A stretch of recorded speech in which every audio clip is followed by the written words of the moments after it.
ಎಲ್ರಿಗೂ ನಮಸ್ಕಾರ. ನಾನು Rohit Sai cofounder G B experts. ಈ ವಿಡಿಯೋದಲ್ಲಿ ನಾವು ಡಿಸ್ಕಸ್ ಮಾಡೋಣ ಬಾಳೆಹಣ್ಣುಗಳನ್ನ ನಾವು ಹೇಗೆ ಎಕ್ಸ್ಪೋರ್ಟ್ ಮಾಡ್ಬೋದು ಅಂತ. ಸೊ ಬಾಳೆಹಣ್ಣು ನಾರ್ಮಲಿ ಬೇರೆ ಎಲ್ಲ ವೆಜಿಟೇಬಲ್ಸ್ ನಾವು ಹೇಗೆ ಎಕ್ಸ್ಪೋರ್ಟ್ ಮಾಡ್ತೀವೋ ಅದೇ ಥರ ಇರುತ್ತೆ, ರಿಸ್ಕ್ಗಳು ಅದೇ ಥರನೇ ಇರುತ್ತೆ. ಸೊ ಮೇನ್ ಆಗಿ ಪ್ರಾಬ್ಲಮ್ ಎಲ್ಲಿ ಬರುತ್ತೆ, ಈ ಬಾಳೆಹಣ್ಣುಗಳು ಎಕ್ಸ್ಪೋರ್ಟ್ ಮಾಡುವಾಗ ಯಾವ್ಯಾವ ಡಾಕ್ಯುಮೆಂಟೇಷನ್ಸ್ಗಳು ಬೇಕು, ಅಥವಾ ಏನು ಮೇನ್ ಕೀ ಇದರಲ್ಲಿ, ಅಥವಾ ಯಾವುದು ತುಂಬ ಇಂಪಾರ್ಟೆಂಟ್ ಇದೆ ಅದನ್ನು ಅರ್ಥ ಮಾಡ್ಕೊಳ್ಳೋಣ.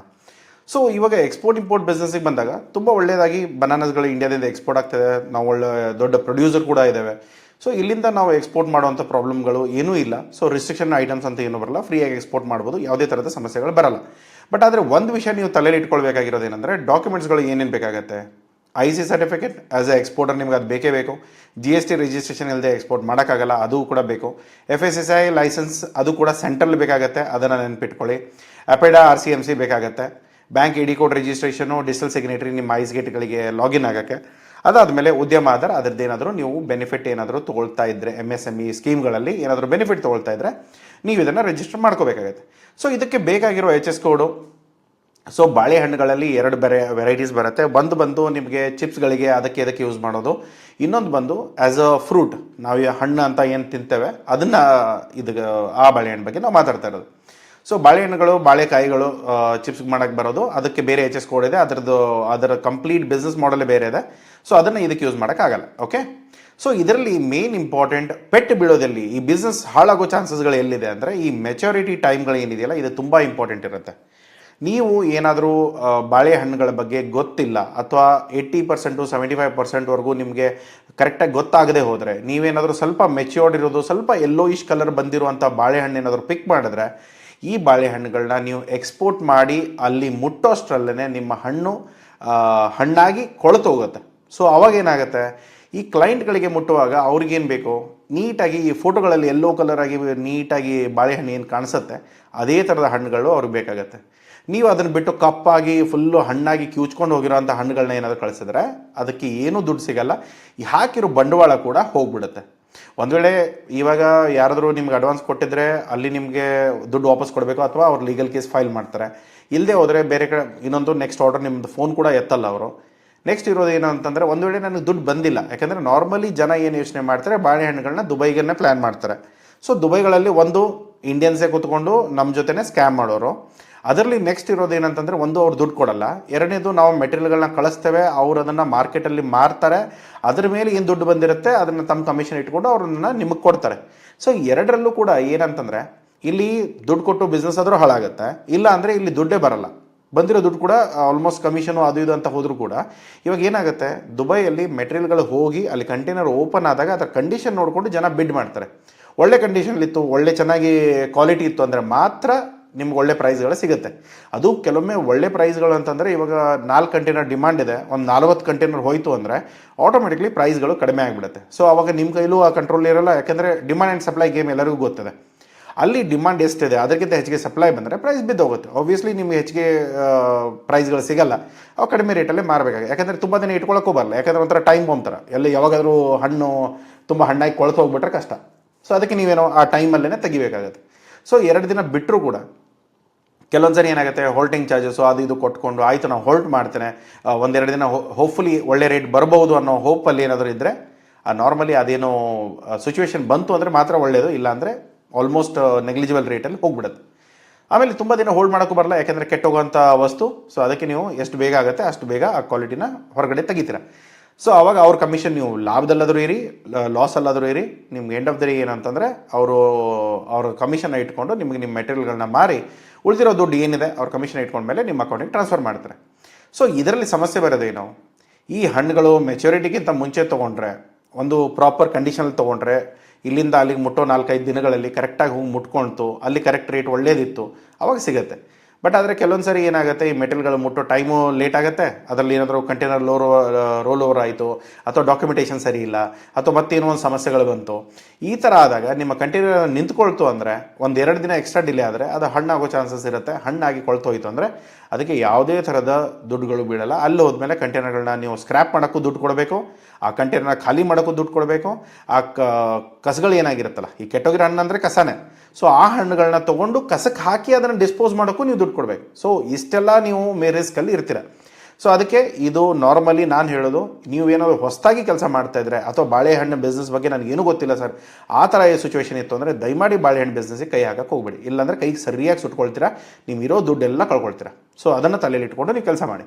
ಸೊ ನೆಕ್ಸ್ಟ್ ಬರೋದೇನು, ಒಂದು ನಾರ್ಮಲಿ 13 kg ಪ್ಯಾಕೇಜಿಂಗ್ ಇರುತ್ತೆ. ನಾರ್ಮಲಿ ಬೇಕಾಗಿರೋ ಸೈಜ್ಗಳು 6 ಇಂದ 9 ಇಂಚು. ಚಿಕ್ಕದು ತೊಗೊಳ್ತಾರೆ, ಸ್ವಲ್ಪ ದೊಡ್ಡದು ತೊಗೊಳ್ತಾರೆ, ಸ್ವಲ್ಪ ಹೆಚ್ಚು ಕಡಿಮೆ ನಡೆಯುತ್ತೆ.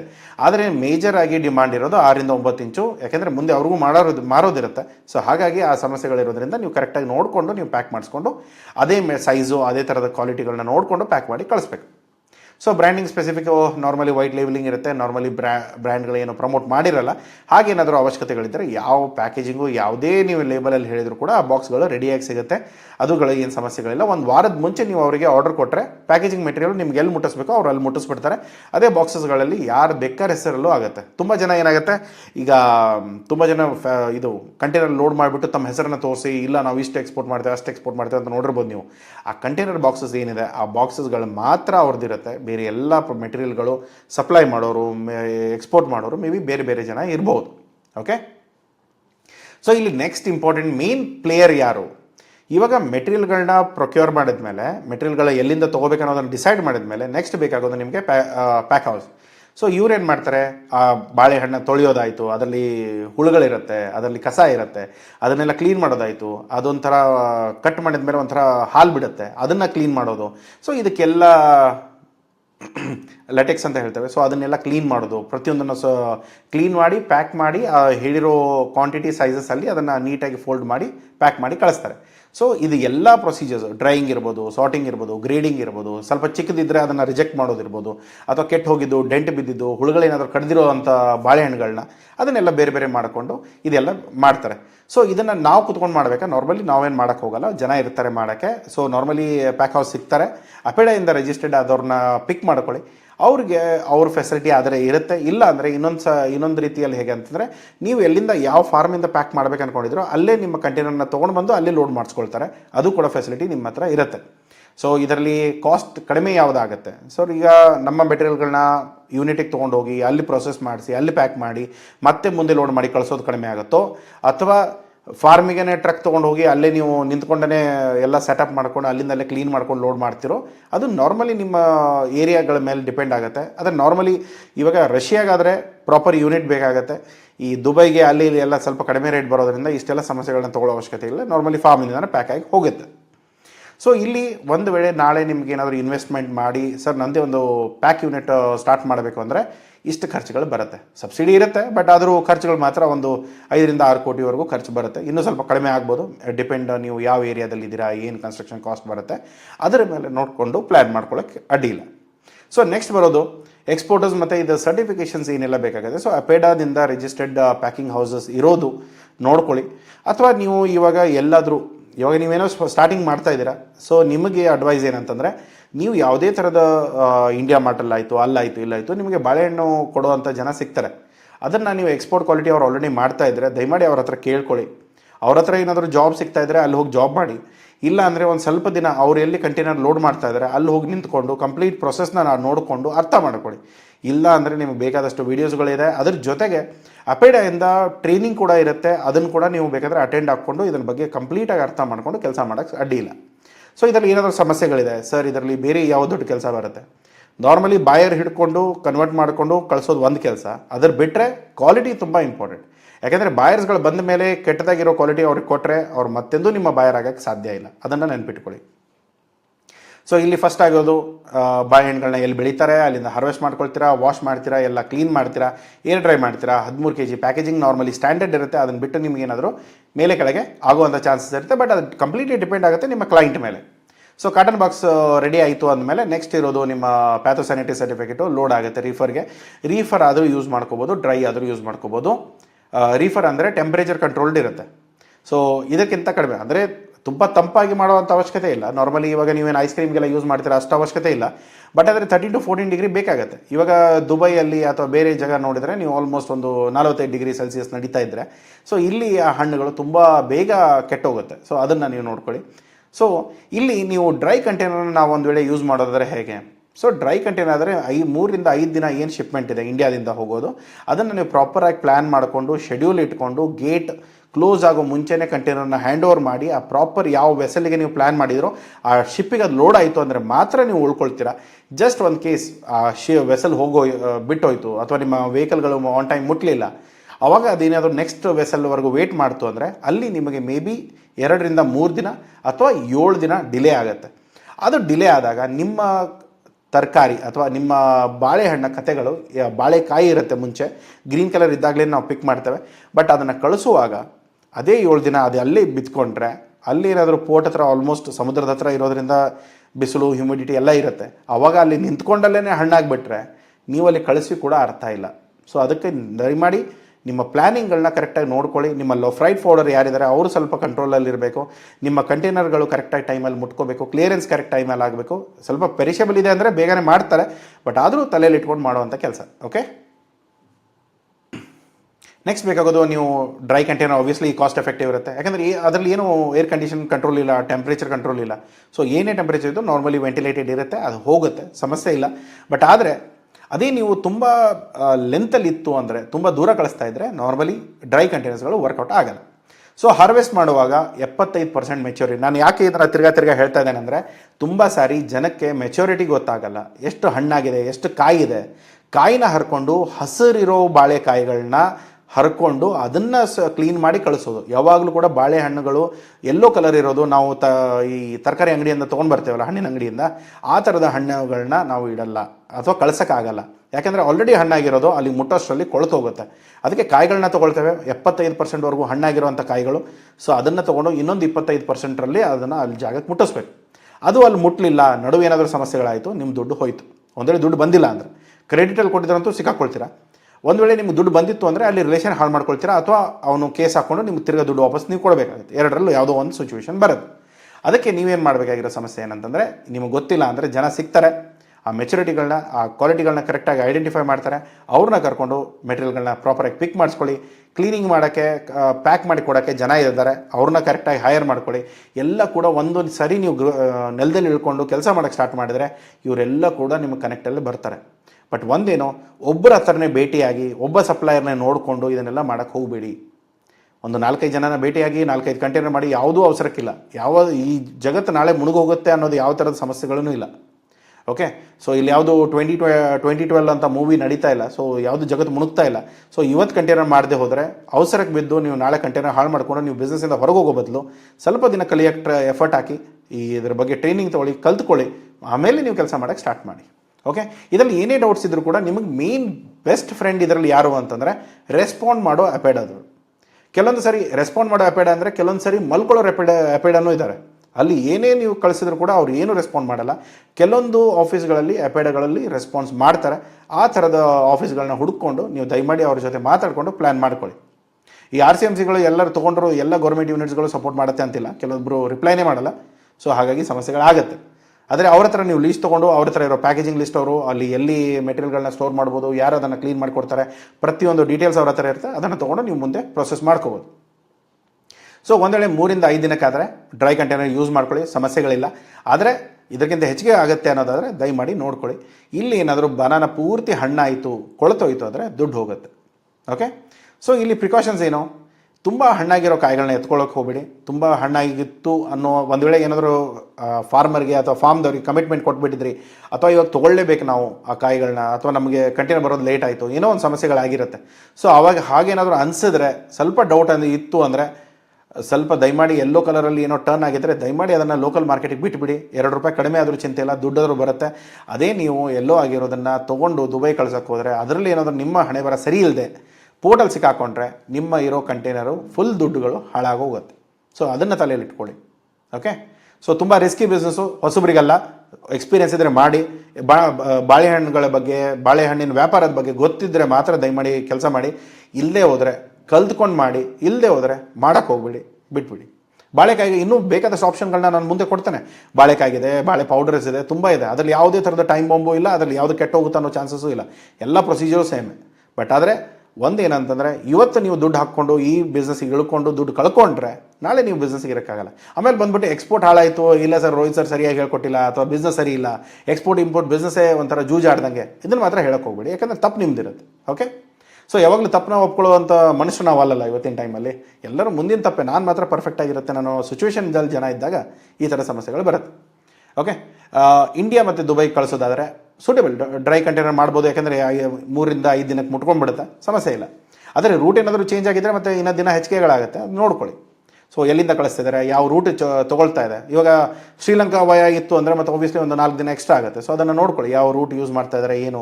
ಪ್ರತಿ ಸಾರಿ ನೀವು ಬರೀ ದುಡ್ಡು ನೋಡ್ಕೊಳ್ಳೋದಲ್ಲ, ಶಿಪ್ಪಿಂಗ್ ಟೈಮಲ್ಲಿ ರೂಟ್ ಕೂಡ ನೋಡ್ಕೊಳ್ಳಿ. ರೂಟ್ ಏನಾದರೂ ಕರೆಕ್ಟಾಗಿ ಇತ್ತು ಅಂದರೆ ಮಾತ್ರ ಅದನ್ನು ಪಿಕ್ ಮಾಡ್ಕೊಳ್ಳಿ, ಇಲ್ಲದೆ ಹೋದರೆ ಬೇಡ.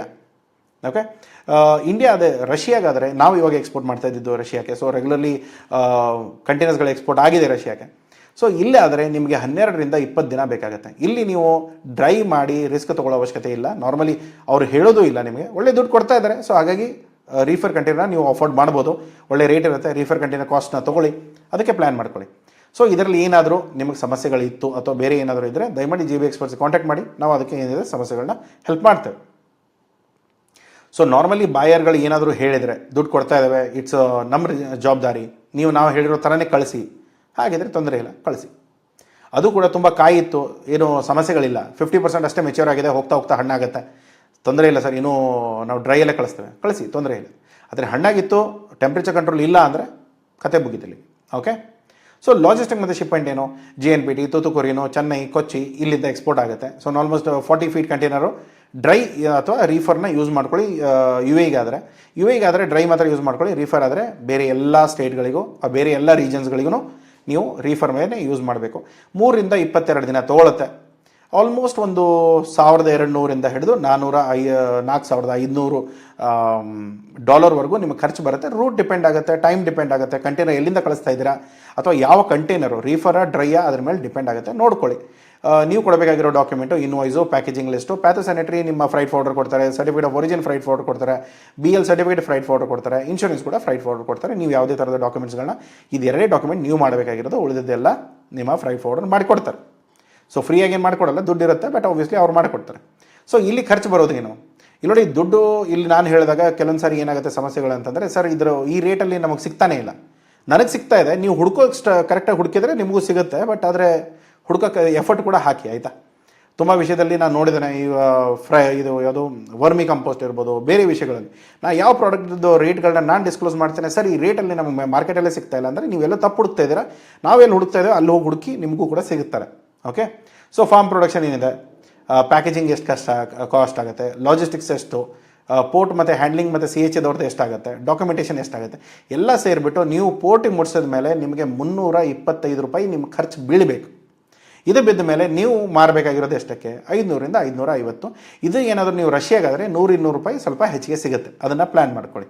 ಸೊ ಇದನ್ನು ನಾನು ರೇಟ್ ಹೇಳ್ತಾ ಇರೋದು 13 kg ಬಾಕ್ಸ್ಗಳಿಗೆ. ಓಕೆನಾ, ಸೊ ಪ್ಯಾಕೇಜಿಂಗ್ ಮಾಡಿ, ಕ್ಲೀನ್ ಮಾಡಿ, ಪ್ಯಾಕ್ ಮಾಡಿ ಈ ಪೋರ್ಟ್ವರೆಗೂ ಮುಟ್ಸೋಕ್ಕೆ $325.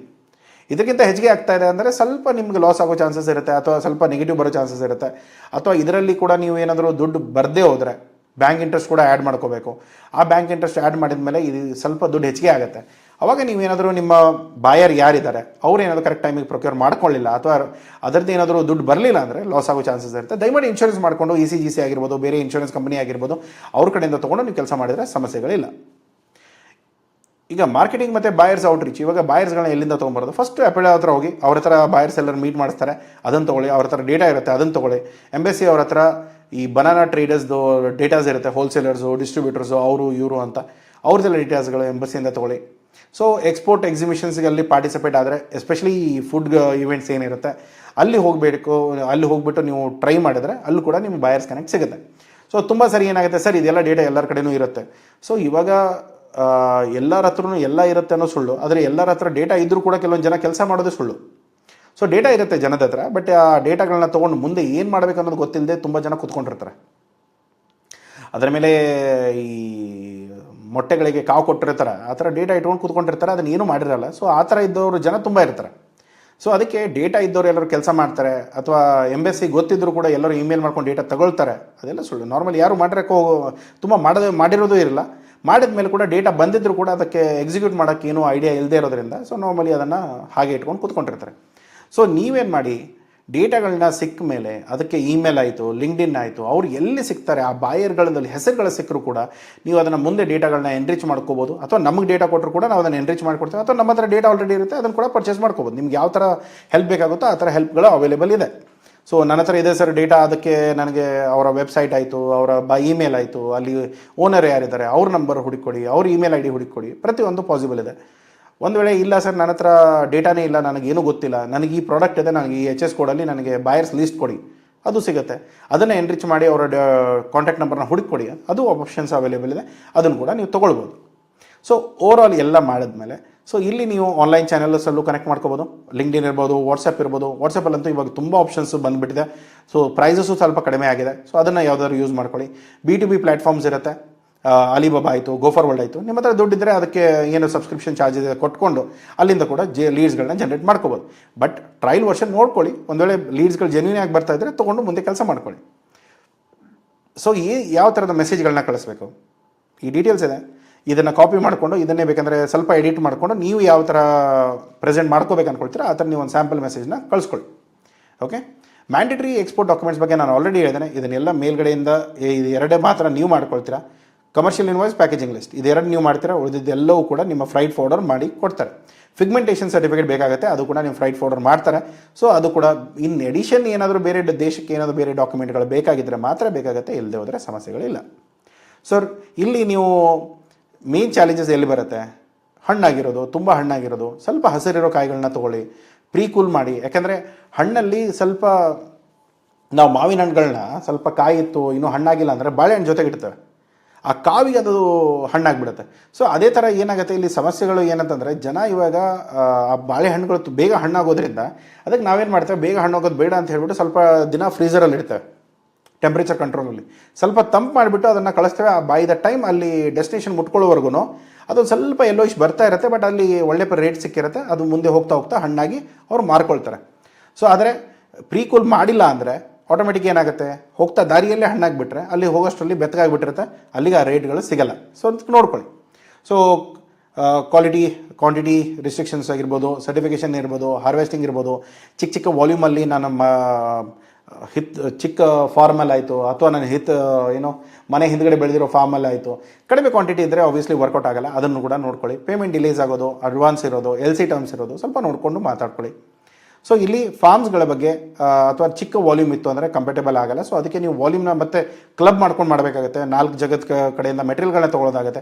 ಬರೀ ಮೆಟೀರಿಯಲ್ಗಳನ್ನ ತೊಗೊಂಡು ಲೋಡ್ ಮಾಡೋಷ್ಟರಲ್ಲಿ 3 ದಿನ ಹೋಗಿಬಿಟ್ರೆ ನಿಮಗೆ ಲಾಸ್ ಆಗೋ ಚಾನ್ಸಸ್ ಇದೆ. ಆದಷ್ಟು ಒಂದೇ ಫಾರ್ಮಲ್ಲಿ ಮೆಟೀರಿಯಲ್ಗಳೆಲ್ಲ ಸಿಗೋ ಥರ ಪ್ಲ್ಯಾನ್ ಮಾಡ್ಕೊಳ್ಳಿ, ಅದಕ್ಕೆ ಅನುಕೂಲವಾಗಿ ಮಾಡಿಕೊಂಡ್ರೆ ಸಾಕಾಗುತ್ತೆ. ಸೊ ಇಲ್ಲಿ FOB ಆಯಿತು, ಪ್ಯಾಕೇಜಿಂಗ್ ಹೌಸ್ ಕಡೆ ಆಯಿತು, ರೆಕಮೆಂಡೇಷನ್ಸ್ಗಳನ್ನ ನೋಡ್ಕೊಳ್ಳಿ. ಮಿನಿಮಮ್ 1000 ಕಾರ್ಟನ್ಸ್ ಹೋಗುತ್ತೆ, almost like 13 metric tons 20 feet ಕಂಟೈನರ್ಸಲ್ಲಿ. 40 ಫೀಟ್ ಕಂಟೈನರಲ್ಲಿ 1540 ಕಾರ್ಟನ್ಸ್ ಹೋಗುತ್ತೆ, ಆಲ್ಮೋಸ್ಟ್ 20 ಮೆಟ್ರಿಕ್ ಟನ್ಸ್ವರೆಗೂ ಹೋಗುತ್ತೆ. ಇದು ನಿಮ್ಮ ಪ್ಯಾಕೇಜಿಂಗ್ ಡೆನ್ಸಿಟಿ, ವೆಯ್ಟ್ ಅದೆಲ್ಲ ಮೇಲೆ ಡಿಪೆಂಡ್ ಆಗುತ್ತೆ. ನೀವು ಕಂಟೈನರ್ ಯಾವ ಕ್ವಾಲಿಟಿ ತರಿಸ್ಕೊಂಡಿದ್ದೀರಾ ಅದ್ರ ಮೇಲೂ ಕೂಡ ಇನ್ನೂ ಸ್ವಲ್ಪ ಕಂಟೈನರ್ ಮೆಟೀರಿಯಲ್ಗಳನ್ನ ಹೆಚ್ಚಿಗೆ ಹಾಕೊಳ್ಳೋ ಚಾನ್ಸಸ್ ಇರುತ್ತೆ. ಸೊ ನೀವು ಮಾಡಬೇಕಾಗಿರೋ 30 ದಿನದಲ್ಲಿ ಪ್ಲ್ಯಾನ್ ಏನು? ಎಲ್ಲ ಡಾಕ್ಯುಮೆಂಟ್ಸ್ಗಳನ್ನ ಫಸ್ಟ್ ರಿಜಿಸ್ಟರ್ ಮಾಡ್ಕೊಳ್ಳಿ. ಸರ್ ಡಾಕ್ಯುಮೆಂಟೇಷನ್ಗಳು ಎಲ್ಲಿ ರಿಜಿಸ್ಟರ್ ಮಾಡ್ಕೋಬೇಕು ಗೊತ್ತಿಲ್ಲ, ನಮಗೆ ಹೇಳಿ ನಾವು ಮಾಡಿಸ್ಕೊಡ್ತೇವೆ. ಎಲ್ಲ ಡಾಕ್ಯುಮೆಂಟ್ಸ್ಗಳು ನಿಮ್ಮ ಹೆಸರಲ್ಲಿ ಬರುತ್ತೆ. ಎಲ್ಲ ನಾವು ಕರೆಕ್ಟಾಗಿ RCMC ಇರ್ಬೋದು, FSSAI ಇರ್ಬೋದು, GST ಇರ್ಬೋದು, ಬೇರೆ ಯಾವುದೇ ಥರದ ಐಸ್ಗೇಟ್ ರಿಜಿಸ್ಟ್ರೇಷನ್ ಇರ್ಬೋದು, ಪ್ರತಿಯೊಂದು ನಾವು ಮಾಡಿಸ್ಕೊಡ್ತೇವೆ. ನೆಕ್ಸ್ಟ್ ಫೈನಲೈಸ್ ಸೋರ್ಸಿಂಗ್ ಏನಿದೆ, ಪ್ಯಾಕೇಜಿಂಗ್ ಏನಿದೆ, ಸೊ ಈ ಪಾರ್ಟ್ನರ್ಸ್ಗಳನ್ನ ಹುಡ್ಕೊಳ್ಳೋದು. ಇದು ನಾರ್ಮಲಿ ನೀವು ಎಪೆಡಾ ಬಂದಾಗ ಎಪೆಡಾ ಕಡೆಯಿಂದ ಸಪೋರ್ಟ್ ತೊಗೊಂಡು ಕಡೆ ಹುಡ್ಕೊಳ್ಬೋದು. ಅಥವಾ ನಮಗೆ ಹುಡುಕೊಡಿ ಸರ್ ಇದು ಎಲ್ಲ ಕಂಪ್ಲೀಟ್ ಪ್ರೊಸೆಸ್ ನೀವೇ ಹ್ಯಾಂಡಲ್ ಮಾಡಿಕೊಡಿ ಅಂದರೆ ಅದನ್ನು ಮಾಡ್ತೇವೆ. ಬಟ್ ಕ್ವಾಲಿಟಿ ಮಾತ್ರ ನೀವೇ ನೋಡ್ಕೊಳ್ಬೇಕು, ಅದು ನಿಮ್ಮ ಜವಾಬ್ದಾರಿ ಇರುತ್ತೆ. ಪ್ಯಾಕೇಜಿಂಗ್ ಮೆಟೀರಿಯಲ್ ಆಗಿರ್ಬೋದು, ಫಾರ್ಮ್ ಇನ್ಸ್ಪೆಕ್ಷನ್ ಆಗಿರ್ಬೋದು, ಬೇಕಂದರೆ ಅರೇಂಜ್ ಮಾಡಿಸಿ ಅಂದರೆ ನಾವು ಮಾಡಿಸ್ತೇವೆ. ಇದನ್ನು ಮಾಡಿಕೊಂಡು ನೀವು ಕಂಪ್ಲೀಟಾಗಿ ಬಾಯರ್ಗಳನ್ನ LinkedIn through, WhatsApp, email, calling ಇದನ್ನೆಲ್ಲ ಮಾಡಿಕೊಂಡು ಅಥವಾ ಟ್ರೇಡ್ ಶೋಸಲ್ಲಿ ಪಾರ್ಟಿಸಿಪೇಟ್ ಮಾಡಿಕೊಂಡು ಬಾಯರ್ಸ್ಗಳನ್ನ ಭೇಟಿಯಾಗಿ ನೀವು ಕೆಲಸಗಳನ್ನ ಸ್ಟಾರ್ಟ್ ಮಾಡ್ಕೊಳ್ಬೋದು. ಇಷ್ಟೆಲ್ಲ ಮಾಡಿದ್ಮೇಲೆ ಬಿಸ್ನೆಸ್ಗಳು ಬರುತ್ತೆ, ಒಳ್ಳೆ ಪ್ರಾಫಿಟಲ್ಲಿ ಕೆಲಸ ಮಾಡಿ. ಪ್ರಾಫಿಟ್ ಇಲ್ಲದೆ ಹೋದರೆ, ತುಂಬ ರಿಸ್ಕ್ ಅನಿಸಿದ್ರೆ ಸ್ವಲ್ಪ ಕನ್ಸಲ್ಟೇಷನ್ ತೊಗೊಂಡು ಅಥವಾ ಎಲ್ಲಿ ಸಮಸ್ಯೆಗಳನ್ನ ಹೇಗೆ ನಾವು ಕಡಿಮೆ ಮಾಡ್ಕೋಬೋದು ಅದನ್ನು ಡಿಸೈಡ್ ಮಾಡಿಕೊಂಡು ನೀವು ಬಿಸ್ನೆಸ್ಗೆ ಇಡೀರಿ. ಇಲ್ಲ ಅಂದರೆ ದುಡ್ಡುಗಳು ಕಳ್ಕೊಳ್ಳೋದು ಗ್ಯಾರಂಟಿ ಇದೆ. ಅದರಲ್ಲೂ ಕೂಡ ದುಬೈ ಮಾರ್ಕೆಟಲ್ಲಿ ನಮ್ಮ ಜನನೇ ಕೂತ್ಕೊಂಡು ನಮ್ಮನ್ನೇ ಹುಚ್ಚರು ಮಾಡ್ತಾರೆ, ಸ್ವಲ್ಪ ಅದನ್ನು ತಲೆಯಲ್ಲಿ ಇಟ್ಕೊಳ್ಳಿ. ಸೊ ಅಲ್ಲಿ ದುಬೈದವ್ರು ಯಾರೋ ಬಂದು ಸರ್ ದುಬೈ ಸಿಟಿಸನ್ಸು ಅವ್ರು ಬಂದು ಮೋಸ ಮಾಡಿದ್ದು ತುಂಬ ಕಡಿಮೆ. ನಮ್ಮ ಕರ್ನಾಟಕದವರು, ಕೇರಳದವರು, ತಮಿಳ್ನಾಡದವರು, ಈ ಮಹಾರಾಷ್ಟ್ರದವರು, ಇವರೇ ಒಂದು 4-5 ರಾಜ್ಯದವ್ರು ಇರ್ತಾರೆ. ಅವರೇ ನಮಗೆ ಮೋಸ ಮಾಡ್ತಾರೆ, ಅವರೇ ನಮ್ಮ ದುಡ್ಡು ತಿಂತಾರೆ, ಅದನ್ನು ದುಡ್ಡು ಕಟ್ಕೊಂಡು ಆಮೇಲೆ ಓಡೋಗ್ತಾರೆ. ಆಮೇಲೆ ಅಲ್ಲಿಂದ ಬಂದು ಇಲ್ಲಿ ಮನೆಗಳನ್ನ ತೊಗೊಂಡು ನಮ್ಮ ಮುಂದೆ ಮನೆ ಶೋಕಿ ತೋರಿಸ್ತಾರೆ. ಸೊ ಈ ಥರದ್ದೆಲ್ಲ ಸಮಸ್ಯೆಗಳಿರುತ್ತೆ. ಸ್ವಲ್ಪ ದಯಮಾಡಿ ನೀವು ಅವರು ಹೇಗೆ ವ್ಯಾಪಾರ ಮಾಡ್ತಾರೆ ಏನು ಎತ್ತ ಸ್ವಲ್ಪ ನೋಡ್ಕೊಳ್ಳಿ. ನಿಮ್ಮ ದುಡ್ಡು ನಿಮ್ಮ ಜವಾಬ್ದಾರಿ ಇರುತ್ತೆ, ದಯಮಾಡಿ ಅದನ್ನು ನೋಡ್ಕೊಳ್ಳಿ. ಇಲ್ಲದೆ ಹೋದರೆ ಸರ್ ಈ ಥರದ ಸಮಸ್ಯೆಗಳಿದೆ, ನಾವು ಹೇಗೆ ಮಾಡೋದು, ದಯಮಾಡಿ ನಾವಿದ್ದೇವೆ ಹಿಂದೆ. ನಿಮ್ಗೆ ಏನೇ ಸಮಸ್ಯೆಗಳಿದ್ದರೂ ದಯಮಾಡಿ ಕಾಂಟ್ಯಾಕ್ಟ್ ಮಾಡಿ. ನಿಮಗೆ ಬಾಯರ್ಸ್ ಬೇಕಾ, ಅದು ಸಾಲ್ವ್ ಮಾಡಿ ಕೊಡ್ತೇವೆ. ಸರ್ ಇಲ್ಲಿ ಬಾಯರ್ ಮಾತಾಡಿದ್ದಾರೆ ಬಟ್ ಈ ಥರ ಪೇಮೆಂಟ್ ಟರ್ಮ್ಸ್ ಇದೆ, ಹೇಗೆ ಮಾಡ್ಬೋದು, ಅದಕ್ಕೂ ಸೊಲ್ಯೂಷನ್ಸ್ ಇದೆ, ಅದನ್ನು ಕೂಡ ಸಪೋರ್ಟ್ ಮಾಡ್ತೇವೆ. ಏನೇ ಸಮಸ್ಯೆಗಳಿದ್ದರೂ ಎಕ್ಸ್ಪೋರ್ಟ್ ಇಂಪೋರ್ಟ್ ರಿಗಾರ್ಡಿಂಗ್ ಡಿಜಿಟಲ್ ಇರ್ಬೋದು, ವೆಬ್ಸೈಟ್ಸ್ ಇರ್ಬೋದು, ನಿಮ್ಮ ಕಂಪ್ಲೈನ್ಸಸ್ ಇರ್ಬೋದು, ಲೀಗಾಲಿಟಿ ಇರ್ಬೋದು, ಟ್ರಾನ್ಸ್ಪೋರ್ಟೇಷನ್ ಇರ್ಬೋದು, ಏನೇ ಸಮಸ್ಯೆ ಇದ್ದರೂ ದಯಮಾಡಿ ಕಾಂಟ್ಯಾಕ್ಟ್ ಮಾಡಿ, ಹೆಲ್ಪ್ ಮಾಡ್ತೇವೆ. ನಂಬರ್ ಡಿಸ್ಕ್ರಿಪ್ಷನಲ್ಲಿರುತ್ತೆ, ಲಿಂಕ್ ಕೂಡ ಡಿಸ್ಕ್ರಿಪ್ಷನಲ್ಲಿ ಕೊಟ್ಟಿರ್ತಾರೆ, ಕಾಲ್ ಮಾಡಿ. ಇಲ್ಲಾಂದರೆ ವೆಬ್ಸೈಟ್ ವಿಸಿಟ್ ಮಾಡಿ, ಕಾಂಟ್ಯಾಕ್ಟ್ ಡೀಟೇಲ್ಸ್ ಸಿಗುತ್ತೆ. ಅದನ್ನು ನೋಡಿಕೊಂಡು ಕಾಲ್ ಮಾಡಿಕೊಂಡು ಎಲ್ಲ ಹೆಲ್ಪ್ಗಳನ್ನ ತೊಗೊಂಡು ಕೆಲಸ ಮಾಡೋಕ್ಕೆ ಸ್ಟಾರ್ಟ್ ಮಾಡಿ. ಸಿಗೋಣ ಮುಂದಿನ ವೀಡಿಯೋದಲ್ಲಿ. Thank you so much. ಈ ವಿಡಿಯೋ ಇಷ್ಟ ಆಗಿದ್ದರೆ ಪ್ಲೀಸ್ ಲೈಕ್ ಮಾಡಿ. ಈ ಥರದ ವೀಡಿಯೋಗಳ ನಾಲೆಜಬಲ್ ವೀಡಿಯೋಸ್ಗಳು ಬೇಕು ಅಂದರೆ ಸಬ್ಸ್ಕ್ರೈಬ್ ಕೂಡ ಮಾಡಿ, ಬೆಲ್ ಐಕಾನ್ನ ಆನ್ ಮಾಡ್ಕೊಳ್ಳಿ. Thank you so much. Take care, bye.